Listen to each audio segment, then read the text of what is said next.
Ya, ini udah muncul ya. Oke, selamat sore semuanya. Selamat sore. Sore.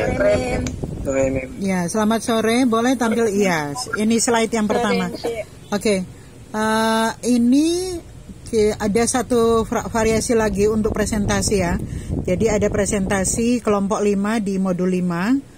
Ada kurang lebih 6 orang yang akan mempresentasikan materi tentang bahasa proposal penelitian dan proposal kegiatan. Baik, bagi kelompok disilakan, Sayang.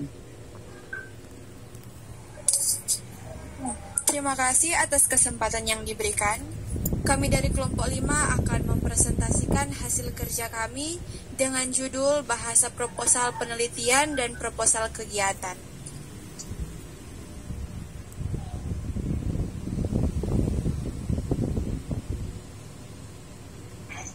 Proposal penelitian. Judul penelitian, analisis potensi limbah tebu sebagai bahan bakar pembangkit listrik energi biomasa di pabrik gula. Bab 1, pendahuluan. Latar belakang, saat ini seiring berjalannya waktu, industri-industri baik industri rumahan maupun pabrik semakin banyak di Indonesia. Kini sangat mudah ditemukan sebuah industri meskipun letaknya dekat dengan pemukiman padat penduduk. Letak sebuah pabrik yang berdekatan dengan pemukiman warga tentu dapat menimbulkan dampak buruk, baik itu melalui pada air maupun terutama membutuhkan aktifnya perindustrian di Indonesia tidak dapat berlangsung terus-menerus tanpa adanya proses yang dapat menekan dampak buruk yang diakibatkan oleh pembuatan produk di suatu perindustrian, terutama limbah padat yang membutuhkan tempat penampungan yang cukup besar. Aktifnya perindustrian di Indonesia tidak dapat berlangsung terus-menerus tanpa adanya proses yang dapat menekan dampak buruk yang diakibatkan oleh pembuatan produk di suatu perindustrian. Limbah atau sampah memang merupakan suatu bahan yang tidak berarti dan tidak berharga. Tapi kita tidak mengetahui bahwa limbah juga bisa menjadi sesuatu yang berguna dan bermanfaat jika diproses secara baik dan benar.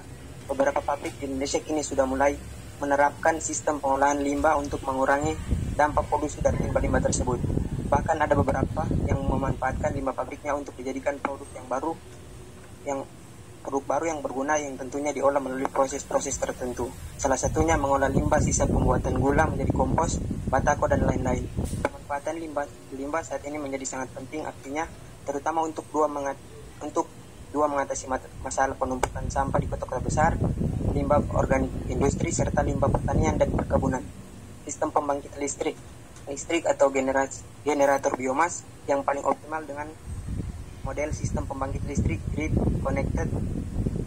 Perhitungan hasil potensi biomasa tebu atau feedstock biomas dengan memanfaatkan ampas tebu sebagai sumber energi generator 1, generator 2, generator 3, dan perhitungan konsumsi daya pada industri yang dengan cara menyeluruh sistem merupakan sistem digunakan bantuan perangkat lunak, dalam hal ini Homer versi 2.68. Selanjutnya akan dibacakan oleh Richard Welianto. Batasan masalah. Berdasarkan rumusan masalah di atas, maka dalam pembahasan tugas akhir ini dibatasi pada yang pertama, pengambilan data hanya dilakukan pabrik gula Madu Kismo Yogyakarta. Yang kedua, analisis perhitungan daya dan beban hanya terpusat melalui honorer. Tujuan penelitian, perhitungan potensi ampas tebu dalam penyediaan energi listrik, mengetahui hasil analisa energi biomasa tebu sebagai sumber energi listrik yang ramah lingkungan di masyarakat. Manfaat penelitian, penulisan tugas akhir ini memberikan manfaat ke beberapa pihak, antara lain manfaat bagi penulis. Manfaat penelitian biomasa bagi penulis yaitu dapat menambah wawasan bagi peneliti dan dapat dijadikan sebagai pedoman untuk menghadapi masalah bahan bakar yang saat ini sedang dalam kondisi mengkhawatirkan.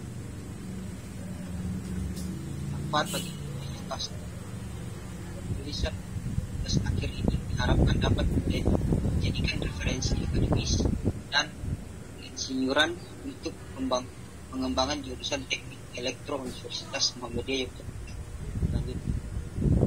bermanfaat bagi masyarakat dan industri, dapat dijadikan sebagai penyedia energi listrik terbarukan yang ramah lingkungan, dapat menyediakan energi alternatif yang mandiri dan tidak tergantung pada energi fosil, dapat meningkatkan kemandirian masyarakat daerah yang tertinggal agar lebih maju dan kedua, hijauan pustaka. Dasar teori berisi pemikiran atau teori-teori yang melandasi dilakukannya penelitian.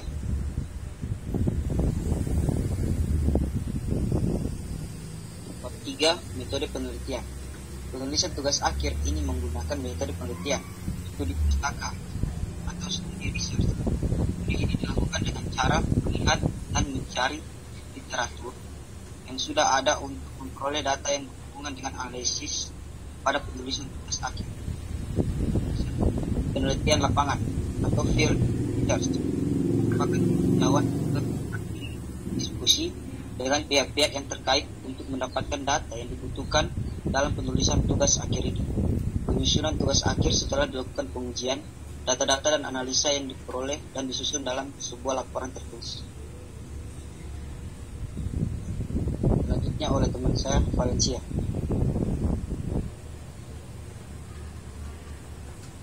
Yang berikutnya yaitu proposal kegiatan. Peringatan ulang tahun sekolah Negeri 1 Rembokan. Yang pertama itu pendahuluan.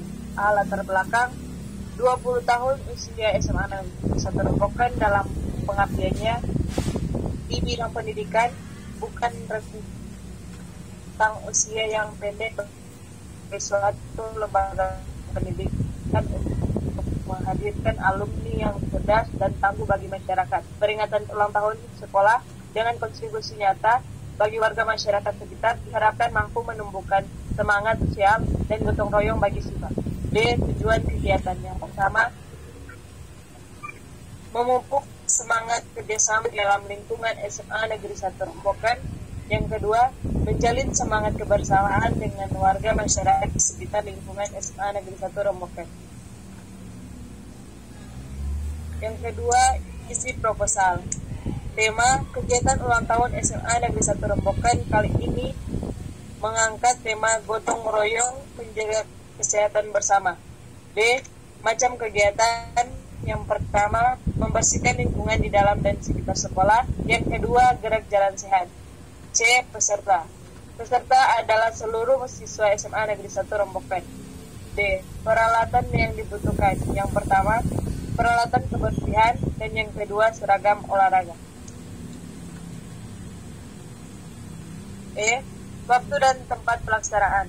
Yang pertama, kegiatan membersihkan lingkungan sekolah, tanggal Sabtu 17 Oktober 2020, waktu pukul 08.00 WIB sampai dengan 10.00 WIB. Tempat SMA Negeri 1 Rembokan. Yang kedua, kegiatan membersihkan lingkungan di sekitar sekolah, tanggal Sabtu 24 Oktober 2020, waktu pukul 08 WIB sampai dengan 10.00 WIB. Tempat lingkungan sekitar SMA Negeri 1 Rembokan. Yang ketiga, gerak jalan sehat, tanggal Sabtu 31 Oktober 2020, waktu pukul 06.06 WITA sampai dengan 07 WIB. Rute sekitar SMA Negeri 1 Rembokan. Yang ketiga, susunan acara. Yang pertama, Sabtu 17 Oktober 2020, 08 sampai dengan 10.00 WIB, membersihkan lingkungan SMA Negeri 1 Rembokan, koordinasionis. Yang kedua, Sabtu 24 Oktober 2020 dengan waktu 08 sampai 10 WIB, membersihkan fasilitas umum di lingkungan sekitar SMA Negeri 1 Rembokan, koordinator Abdul. Yang ketiga, Sabtu 31 Oktober 2020 dengan waktu 06 sampai 07 WIB, gerak jalan sehat 5K berawal dari berakhir di SMA Negeri 1 Rembokan, koordinator duta. Yang keempat, susunan kepanitiaan. Pelindung Sam Roli Rumagis SPD sebagai kepala sekolah, Yang kedua, pengarah Dr. Andes Mamangkei. Yang ketiga, penanggung jawab Gerard Rafael Montong sebagai ketua OSIS.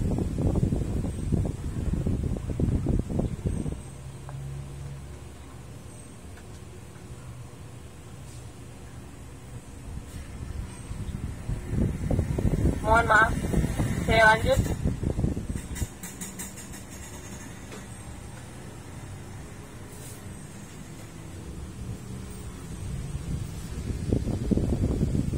Silakan lanjut, Nak.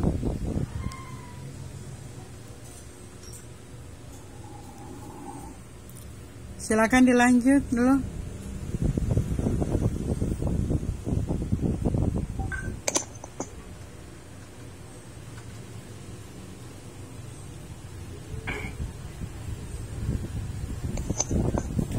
Susunan kepanitiaan.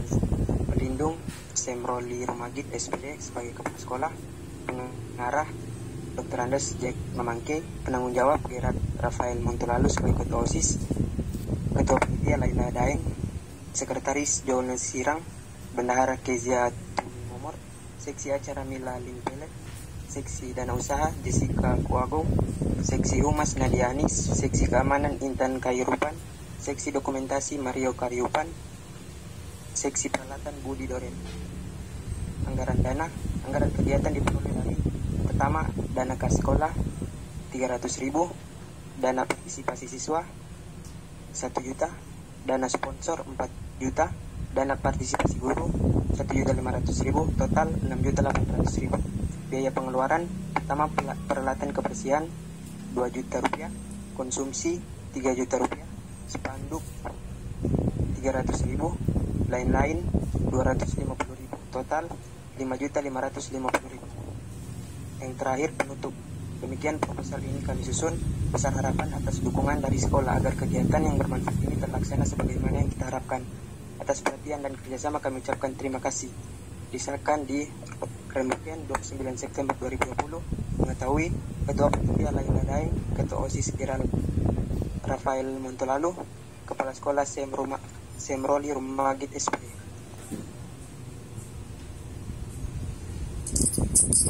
Sekian dari presentasi kami. Jika ada kritik, usul, saran, dan pertanyaan, kami persilahkan. Anda melihat dulu slide pertama. Iya, ini.